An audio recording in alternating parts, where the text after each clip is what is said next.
Hello friends, बागड़ो SB के YouTube channel पर आप सभी का स्वागत है। यहाँ हम कंटिन्यूज साइंस और मैथमेटिक्स की क्लास अपलोड करते हैं। इसके साथ मैंने एक नई सीरीज शुरू कर रखी है आरपीएससी द्वारा आयोजित स्कूल व्याख्याता के लिए शिक्षा मनोविज्ञान और शिक्षा शास्त्र। फ्रेंड्स, ये जो हमारी सीरीज है स्कूल व्याख्याता, शिक्षा मनोविज्ञान और शिक्षा शास्त्र की, इसके अलावा सेकंड ग्रेड, सीटेट और डीएसएसबी और आल जो भी अध्यापक से संबंधित जितने भी एग्जाम होते हैं उन सभी के अंदर शिक्षा मनोविज्ञान और शिक्षा शास्त्र का महत्वपूर्ण योगदान होता है। फ्रेंड्स, अगर हम थोड़ा सा स्पेसिफिक जानकारी लें, स्कूल व्याख्याता या अदर जो भी टीचर से संबंधित एग्ज़ाम कंडक्ट करवाए जाते हैं उनके दो पेपर होते हैं। सेकंड पेपर जो होता है वो 150 क्वेश्चन का होता है। फ्रेंड्स, उस 150 क्वेश्चन में से 120 क्वेश्चन सब्जेक्ट के आते हैं, 30 क्वेश्चन जो होते हैं वो शिक्षा मनोविज्ञान और शिक्षा शास्त्र के आते हैं। 30 क्वेश्चन का मतलब टोटल 60 नंबर ये अचीव करते हैं। और हमने जो सीरीज शुरू कर रखी है फ्रेंड्स, एनसीईआरटी और आरबीसी पाठ्यक्रम पर आधारित है और हमारा टारगेट है 55 से 60 नंबर अचीव करना। 30 क्वेश्चन है, टोटल 60 नंबर है और हमारा टारगेट है कि 55 से 60 के बीच में हमारे नंबर इस बार 2022 के जो भी अध्यापक से संबंधित एग्जाम है उसमें आने चाहिए।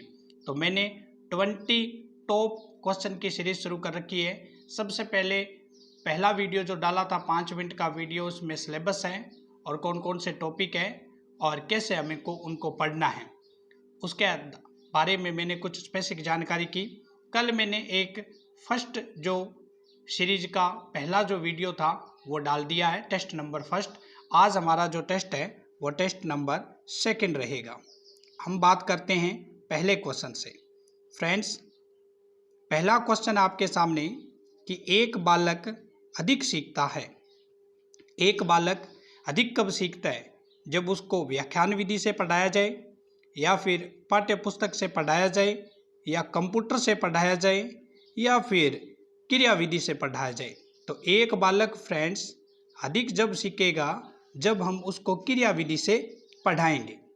नेक्स्ट क्वेश्चन है कि निम्न में से कौन सा शिक्षण का सूत्र नहीं है? तो शिक्षण के सूत्र जो हैं ज्ञात से अज्ञात, ये एक शिक्षण का सूत्र होता है। पहले हमें कुछ ज्ञात चीज़ों को सिखाया जाता है, उसके बाद जो हमें सिखाना है अज्ञात उसकी ओर बढ़ते हैं। विशिष्ट से सामान्य, सबसे पहले हम विशिष्ट बातों को सिखाना चाहिए और उसके बाद सामान्य, ये भी शिक्षण सूत्र है। सरल से जटिल की ओर चलते हैं, ये भी बिल्कुल सही है। अंश से पूर्ण की ओर कभी भी हम नहीं चलते, ये शिक्षण सूत्र में शामिल नहीं होता। पहले साइकोलॉजी के हिसाब से पहले पूर्ण सिखाना चाहिए, उसके बाद अंश को सिखाना चाहिए। तो शिक्षण सूत्र पूर्ण से अंश है, न कि अंश से पूर्ण। तो ये शिक्षण सूत्र फ्रेंड्स हमारा नहीं होता।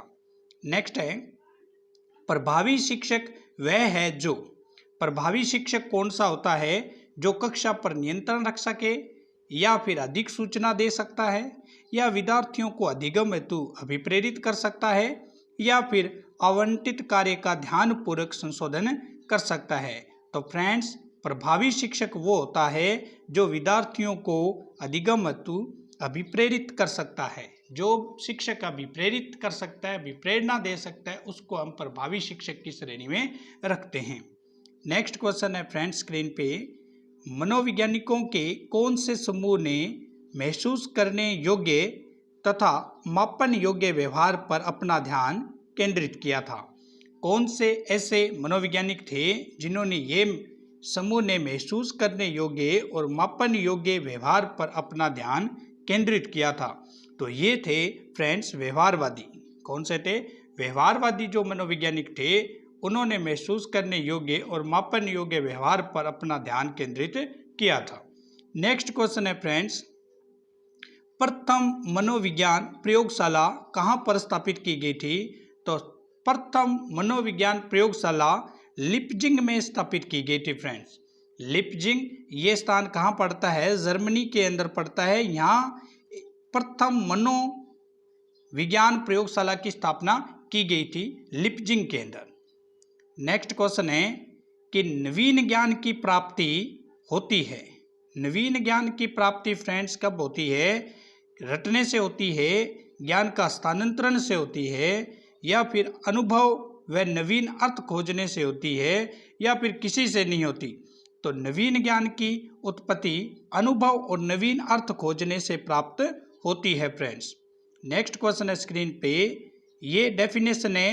कल के वीडियो में मैंने 20 क्वेश्चन के साथ शिक्षा मनोविज्ञान की जितनी भी डेफिनेशन है वो सभी ट्रिक के साथ आपको याद करवाई थी। अगर किसी ने नहीं देखे हैं तो वो वहाँ पहला फर्स्ट जो टेस्ट है वो जरूर अटेम्प्ट करें। शिक्षा मनोविज्ञान मनोविज्ञान की वह शाखा है जिसका संबंध पढ़ाने व सीखने से है।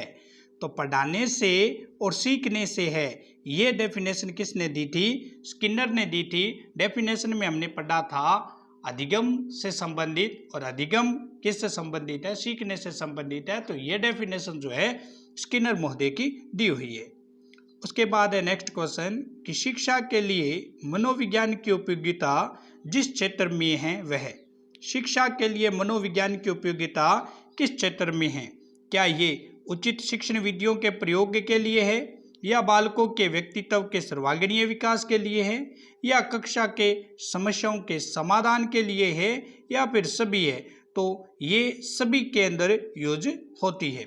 शिक्षक के लिए मनोविज्ञान की उपयोगिता जो है वो उचित शिक्षण विधियों के प्रयोग में भी होती है, बालकों के व्यक्तित्व के सर्वांगीण विकास में भी है, और कक्षा के समस्याओं के समाधान में भी फ्रेंड्स होती है। नेक्स्ट क्वेश्चन है, शिक्षण सिद्धांत में निहित होता है। शिक्षण सिद्धांत जो होते हैं वो किसके अंदर निहित होते हैं, ये हमें बताना है। तो शिक्षण सिद्धांत किस में निहित होते हैं? आप देख सकते हैं शिक्षक के व्यवहार में, या फिर छात्र के व्यवहार में, या फिर शिक्षण के प्रभाव में। तो सभी में ये क्या होता है? निहित होता है। निम्न में से समस्या बालक नहीं है। समस्याग्रस्त बालक कौन सा नहीं है? क्या चोरी करने वाले बालक, झूठ बोलने वाले बालक, माता पिता का न कहना मानने वाले बालक, ये सभी समस्याग्रस्त बालक है। लेकिन मंद बुद्धि वाला बालक है उसको समस्याग्रस्त बालक की श्रेणी में नहीं रखते हैं फ्रेंड्स। उसके बाद एक स्क्रीनशॉट है आपके सामने, देख सकते हैं आप कि शिक्षण सिद्धांत और अधिगम सिद्धांत में डिफरेंस क्या होता है। एक पढ़ते हैं हम शिक्षण सिद्धांत और एक पढ़ते हैं हम अधिगम सिद्धांत। शिक्षण सिद्धांत में शिक्षण संबंधी चरों का उल्लेख किया जाता है, और अधिगम सिद्धांत में अधिगम की प्रकृति और परिस्थिति का अध्ययन किया जाता है। पहला डिफरेंस ये है, शिक्षण सिद्धांत 3 बातों पर स्पष्ट होते हैं। एक, शिक्षक क्या व्यवहार करता है, क्यों करता है, उसका प्रभाव क्या होता है, इन 3 बातों पर डिपेंड होता है। और अधिगम 3 चर पर डिपेंड होता है, क्या सीखना है, छात्र की क्या विशेषताएं हैं, और अधिगम किन किन परिस्थितियों में करना है। ये अधिगम सिद्धांत से संबंधित होता है। शिक्षण के लिए शिक्षक और छात्र दोनों की उपस्थिति होना आवश्यक है, तभी शिक्षण सिद्धांत होगा, जबकि अधिगम में शिक्षक की उपस्थिति होना आवश्यक नहीं है। उसके बाद डिफरेंस देखें, शिक्षण के लिए शिक्षक तथा छात्र की अंत्य क्रिया होना आवश्यक है, लेकिन अधिगम के लिए इनकी अंत्य क्रिया हो ये संभव हो भी सकता है और नहीं भी हो सकता। तो ये कुछ डिफरेंस है फ्रेंड्स जो हमें ये बताता है कि शिक्षण सिद्धांत और अधिगम सिद्धांत में क्या डिफरेंस है। इसके अलावा अगर हम देखें तो शिक्षण सिद्धांत वह प्रयोग मानव पर किए जाते हैं, और ये प्रयोग जानवर, पशु, किसी पर भी किए जा सकते हैं अधिगम सिद्धांत में। शिक्षण सिद्धांत इसका क्षेत्र संकुचित होता है, अधिगम सिद्धांत जो होते हैं इनका क्षेत्र क्या होता है फ्रेंड्स? व्यापक होता है। शिक्षण सिद्धांत शिक्षण प्रतिमानों पर निर्भर करते हैं, जबकि अधिगम सिद्धांत सवय पर निर्भर करते हैं। शिक्षण सिद्धांत अधिगम सिद्धांत पर निर्भर करते हैं, जबकि अधिगम सिद्धांत स्वतंत्र होते हैं। ये प्रकृति में सामाजिक होते हैं, और अधिगम सिद्धांत प्रकृति में क्या होते हैं, कैसे होते हैं? आप देख सकते हैं मनोवैज्ञानिक होते हैं, और ये यथार्थ चित्रण होता है, और ये वर्णनात्मक चित्रण होते हैं अधिगम सिद्धांत। तो ये जो टॉपिक था अधिगम सिद्धांत और शिक्षण सिद्धांत में क्या डिफरेंस है, आप वीडियो को पॉज करके अच्छी तरह से सब डिफरेंस देख सकते हैं। नेक्स्ट क्वेश्चन पे चलते हैं फ्रेंड्स।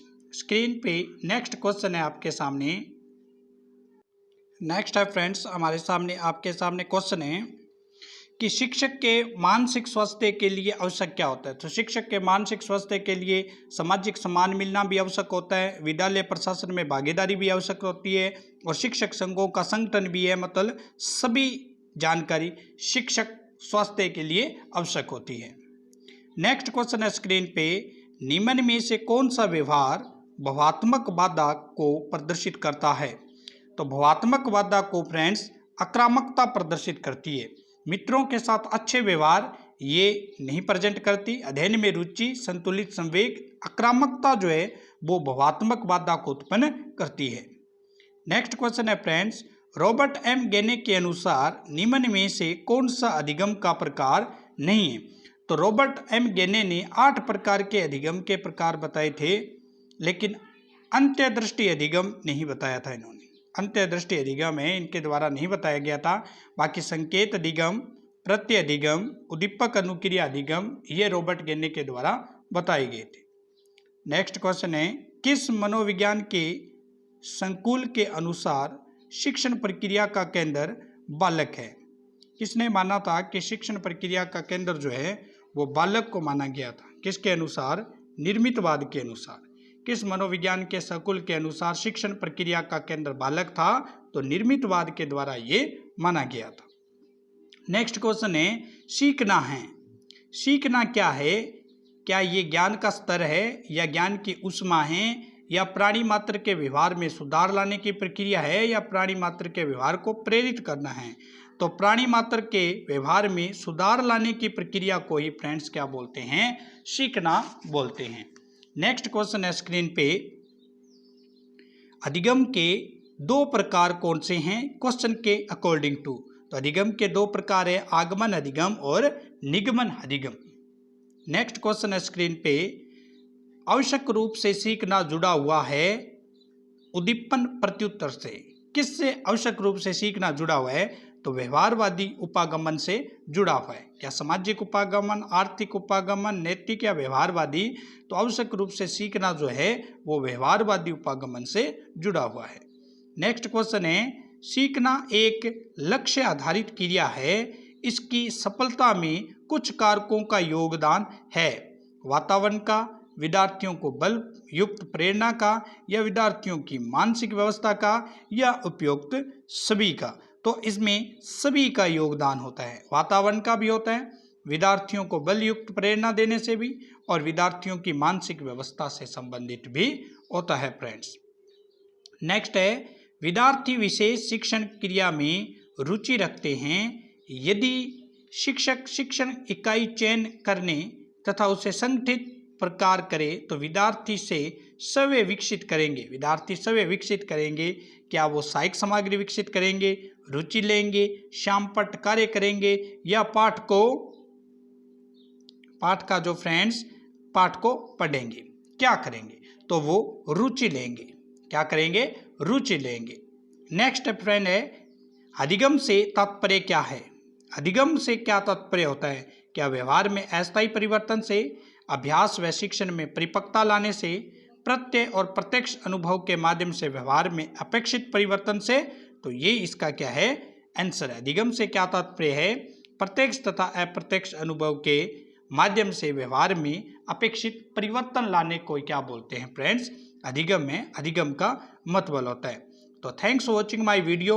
ज़्यादा से ज़्यादा चैनल को शेयर करें, वीडियो को ज़्यादा से ज़्यादा शेयर करते रहें, और पहली बार है तो चैनल को सब्सक्राइब जरूर करें, और अन्य फ्रेंड्स, अपने फ्रेंड्स हैं, भाई बंधु जो भी है, उनको सजेस्ट करें इस टेस्ट सीरीज से जुड़ने के लिए। ये टेस्ट नंबर 2 है। कल मिलेंगे टेस्ट नंबर 3 के साथ। और जो भी टीचिंग की तैयारी कर रहे हैं उन सभी के लिए ये वीडियो बहुत ही इम्पोर्टेंट है।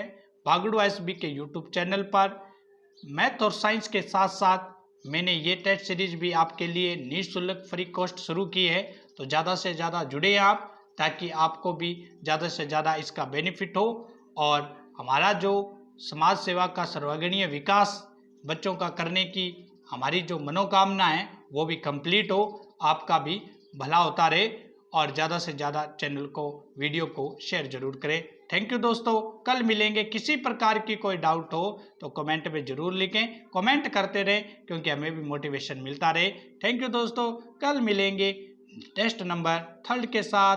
तब तक के लिए धन्यवाद।